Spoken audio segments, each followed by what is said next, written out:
യുകെയിലെ visa immigration നിയമങ്ങളിൽ സമീപകാലത്തുണ്ടായ പ്രഖ്യാപനങ്ങളും മാറ്റങ്ങളും പതിനായിരക്കണക്കിന് പേരെ വലിയ ആശങ്കയിലാഴ്ത്തിയ സമയമാണ്.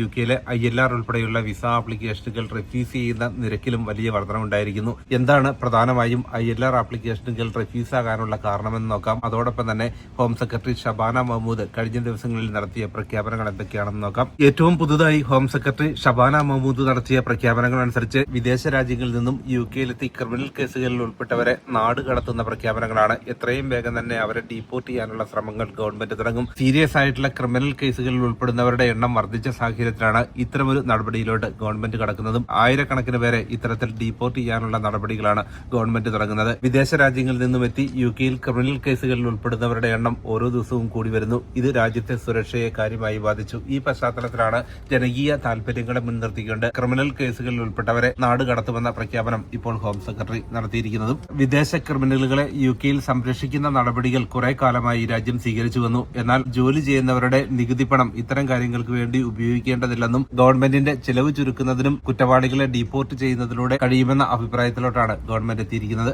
അതോടൊപ്പം തന്നെ യുകെയിൽ ഇല്ലീഗൽ മൈഗ്രൻസിനെതിരെ കൂടുതൽ കടുത്ത നിയന്ത്രണങ്ങൾ ഗവൺമെന്റ് കൊണ്ടുവരുന്നു. ഇത്രയും കാലം യുകെയിൽ അനധികൃതമായി കഴിയുന്നവർക്കെതിരെ കടുത്ത നടപടികൾ ഗവൺമെന്റ് സ്വീകരിച്ചിരുന്നില്ല. കഴിഞ്ഞ കുറെ നാളുകളായി രാജ്യവ്യാപകമായി റെയ്ഡുകൾ നടക്കുന്നു. ഇല്ലീഗൽ മൈഗ്രൻസിനെ കണ്ടെത്തിയാൽ അവരെ ഉടൻ ഡീപ്പോർട്ട് ചെയ്യുന്ന നടപടിയാണ് ഗവൺമെന്റ് തുടങ്ങിയിരിക്കുന്നത്. അതുകൂടാതെ യുകെയിൽ ഏതെങ്കിലും തരത്തിൽ അനധികൃതമായി കഴിയുന്നവരാണെങ്കിൽ അവർക്ക് തുടരാൻ കഴിയാത്ത രീതിയിലോട്ട് കൂടുതൽ നിയന്ത്രണങ്ങൾ നടപ്പാക്കാൻ ഗവൺമെന്റ് തയ്യാറായിരിക്കുന്നു. പ്രതിപക്ഷ പാർട്ടികൾ കുടിയേറ്റത്തിനെതിരെ നിരവധി സ്റ്റേറ്റ്മെന്റുകളാണ് ഇപ്പോൾ നൽകുന്നത്. പ്രത്യേകിച്ചും റീഫോം പാർട്ടി നേതാവ് നൈജൽ ഫരാജിന്റെ ലേറ്റസ്റ്റ് പ്രസ്താവനയനുസരിച്ച് അദ്ദേഹം പറഞ്ഞത് യുകെയിലോട്ടുണ്ടായിരിക്കുന്ന അമിതമായ കുടിയേറ്റം രാജ്യത്തിന്റെ സാംസ്കാരിക മേഖലയെയും സാമ്പത്തിക മേഖലയെയും തകർത്തുകൊണ്ടിരിക്കുന്നു. അടിയന്തരമായി കുടിയേറ്റ നിയന്ത്രണങ്ങൾ രാജ്യത്ത് നടപ്പാക്കണമെന്ന ആവശ്യവും അദ്ദേഹം നൽകിയിരിക്കുന്നു. അതുമാത്രമല്ല, റീഫോം പാർട്ടിയുടെ പ്ലാൻ അനുസരിച്ച് യുകെയിൽ ILR ലഭിച്ചവർക്കും കണ്ടിന്യൂ ചെയ്യാൻ കഴിയാത്ത രീതിയിലോട്ട് കർശന നിയമങ്ങൾ നടപ്പാക്കുമെന്ന പ്രഖ്യാപനമാണ് നൈജൽ ഫറാജ് നൽകിയിരിക്കുന്നത്. യുകെയിൽ ILR ലഭിച്ചവർക്കും അത് റിന്യൂ ചെയ്ത് കണ്ടിന്യൂ ചെയ്യാൻ മാത്രം അവസരമൊരുക്കുകയും അതൊരു ലോങ് ടൈം വിസ മാത്രമായി മാറുന്ന രീതിയിലോട്ട് നിയമങ്ങൾ കൊണ്ടുവരും.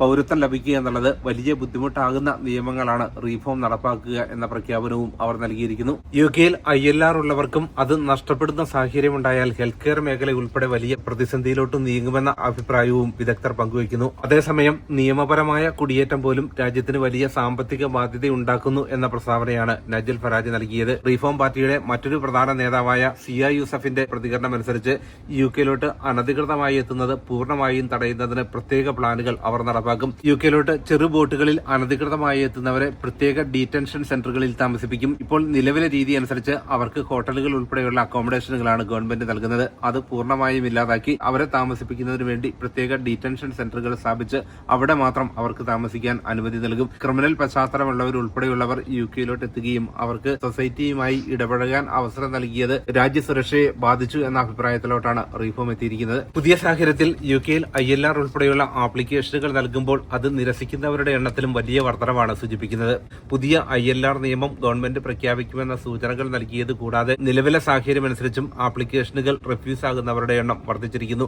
പ്രത്യേകിച്ചും ഗുഡ് ക്യാരക്ടർ ഉൾപ്പെടെയുള്ള കാര്യങ്ങളിൽ കൂടുതൽ പരിശോധനകളാണ് ഗവൺമെന്റ് നടത്തുന്നത്. യുകെക്ക് പുറത്ത് കഴിഞ്ഞ 5 വർഷ കാലയളവിൽ ഏതെങ്കിലും 12 മാസത്തെ പീരീഡിനുള്ളിൽ 180 ദിവസത്തിൽ കൂടുതൽ താമസിച്ചാൽ കണ്ടിന്യൂസ് റെസിഡൻസി ഇല്ല എന്ന കാരണം കൊണ്ട് PR റെഫ്യൂസ് ആവുകയും ചെയ്യും. ചില എമർജൻസി സിറ്റുവേഷനിലും മെഡിക്കൽ കണ്ടീഷൻ ഉൾപ്പെടെയുള്ള കാര്യങ്ങളിലും ഗവൺമെന്റ് ഇളവുകൾ നൽകാറുമുണ്ട്. മറ്റൊരു പ്രധാന റീസണാണ് ഹോം ഓഫീസ് ഓരോ ജോലിക്കും നിശ്ചയിച്ചിരിക്കുന്ന സാലറി ത്രഷോൾഡ് ഇല്ലെങ്കിൽ അവർക്ക് PR ലഭിക്കുക എന്നുള്ളത് ബുദ്ധിമുട്ടാണ്. ഓരോ ജോലിക്കും ഗവൺമെന്റ് ഒരു സാലറി ത്രഷോൾഡ് നിശ്ചയിച്ചിട്ടുണ്ട്, ഒരു ഓൺഗോയിങ് റേറ്റ് നിശ്ചയിച്ചിട്ടുണ്ട്.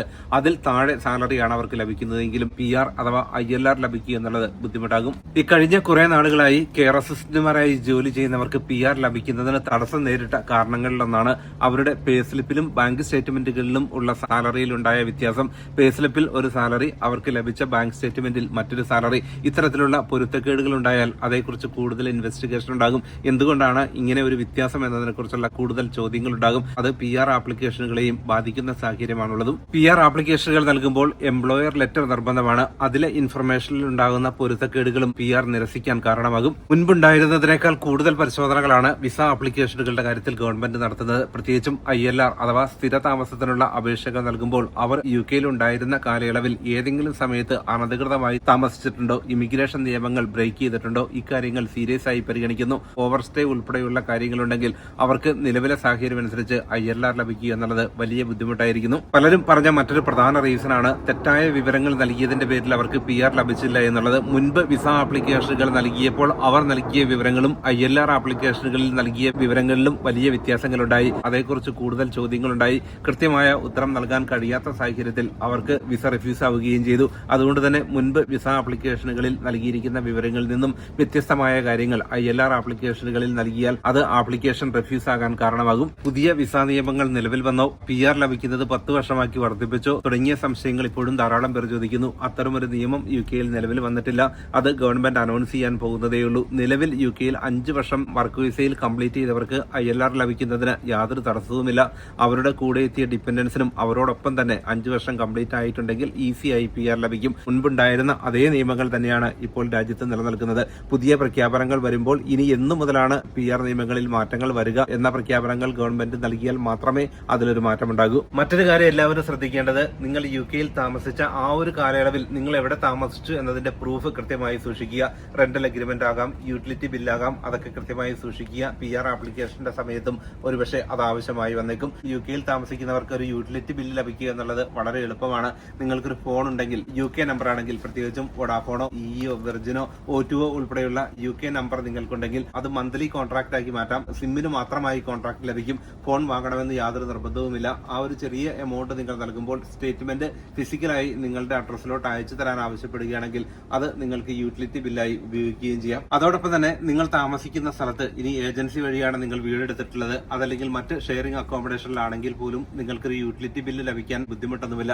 ഗ്യാസോ ഇലക്ട്രിസിറ്റിയോ വാട്ടറോ ഒക്കെ നിങ്ങളുടെ പേരിലോട്ട് മാറ്റാം. അത് പിന്നീട് തിരിച്ച് മറ്റ് അഡ്രസ്സിലോട്ട് മാറ്റുന്നതിനൊന്നും യാതൊരു തടസ്സവുമില്ല. UK-യിൽ ഏതെങ്കിലും വ്യാജ ഡോക്യുമെന്റുകൾ സബ്മിറ്റ് ചെയ്തവർക്ക് UK-യിൽ തുടരാൻ കഴിയാത്ത സാഹചര്യങ്ങൾ തന്നെയാണ് പൊതുവായുള്ളത്. പ്രത്യേകിച്ചും നിരവധി പേർ വ്യാജ ബാങ്ക് സ്റ്റേറ്റ്മെന്റുകൾ മുൻപ് UK-യിൽ സബ്മിറ്റ് ചെയ്ത് വിസ നേടിയിട്ടുണ്ട് എന്ന കണ്ടെത്തൽ ഈയിടയ്ക്കുണ്ടായിരുന്നു. പ്രത്യേകിച്ചും കേരളത്തിൽ നിന്നുള്ള നിരവധി വിസ ആപ്ലിക്കേഷനുകളാണ് വ്യാജമായി നിർമ്മിച്ച ബാങ്ക് സ്റ്റേറ്റ്മെന്റുകൾ സബ്മിറ്റ് ചെയ്തതിന്റെ പേരിൽ ബാൻ ലഭിച്ചിട്ടുള്ളത്. അത്തരത്തിലുള്ള ആപ്ലിക്കേഷനുകൾ ഉണ്ടോ എന്ന് കൃത്യമായി ഹോം ഓഫീസ് പരിശോധിക്കുന്നു. മുൻപ് പലരും വ്യാജ ഡോക്യുമെന്റുകൾ സബ്മിറ്റ് ചെയ്ത് UK-യിൽ വിസ നേടി എന്നുള്ള റിപ്പോർട്ടുകൾ വന്നിരുന്നു. പ്രത്യേകിച്ചും ഡിഗ്രി സർട്ടിഫിക്കറ്റുകൾ, ലാംഗ്വേജ് സർട്ടിഫിക്കറ്റുകളൊക്കെ വ്യാജമായി സബ്മിറ്റ് ചെയ്ത് വിസ ലഭിച്ചിട്ടുണ്ടെങ്കിൽ അത് PR ആപ്ലിക്കേഷന്റെ സമയത്ത് വലിയ ബുദ്ധിമുട്ടായി മാറുന്നു. UK-യിൽ വിസ ആപ്ലിക്കേഷനുകൾ നൽകുമ്പോൾ ഒരു കാരണവശാലും തെറ്റായ വിവരങ്ങൾ നൽകരുത്. പ്രത്യേകിച്ചും വിദേശ രാജ്യങ്ങളിൽ ഏതെങ്കിലും തരത്തിലുള്ള ക്രിമിനൽ കേസുകളിൽ നിങ്ങൾ ഉൾപ്പെട്ടിട്ടുണ്ടെങ്കിൽ ആ കാര്യം കൃത്യമായി എക്സ്പ്ലെയിൻ ചെയ്യുക.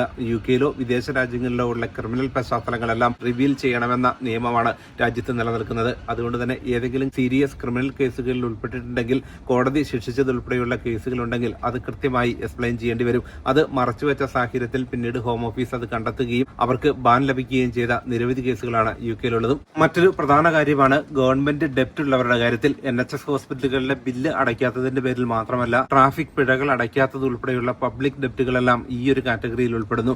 കോടതി ഉത്തരവുകൾ പാലിക്കാതിരിക്കുക, കണ്ടിന്യൂസ് ആയി ട്രാഫിക് ഒഫൻസുകൾ ഉണ്ടാക്കുക, അതിന്റെ പിഴ നൽകാതിരിക്കുക, ഇത്തരം കാര്യങ്ങളൊക്കെ നെഗ്ലക്ട് ചെയ്യുകയാണെങ്കിൽ പിന്നീട് സ്ഥിരതാമസത്തിന് വലിയ ബുദ്ധിമുട്ടാകുന്ന സാഹചര്യങ്ങളിലോട്ട് മാറും. കുടിയേറ്റ നിയമങ്ങൾ കൂടുതൽ കർശനമാക്കുന്ന സാഹചര്യങ്ങളിലോട്ട് ഗവൺമെന്റ് പ്രഖ്യാപനങ്ങൾ ഉണ്ടാകുമ്പോൾ തീർച്ചയായും നിയമങ്ങളൊക്കെ കൃത്യമായി പാലിക്കാൻ എല്ലാവരും തയ്യാറാവുക. കേസുകളിൽ ഉൾപ്പെട്ടവരുടെ കാര്യത്തിൽ UK-യിൽ കണ്ടിന്യൂ ചെയ്യാൻ കഴിയാത്ത സാഹചര്യങ്ങൾ ഉണ്ടാകുന്നു. ലേറ്റസ്റ്റ് വാർത്തകളുമായി വീണ്ടും കാണാം.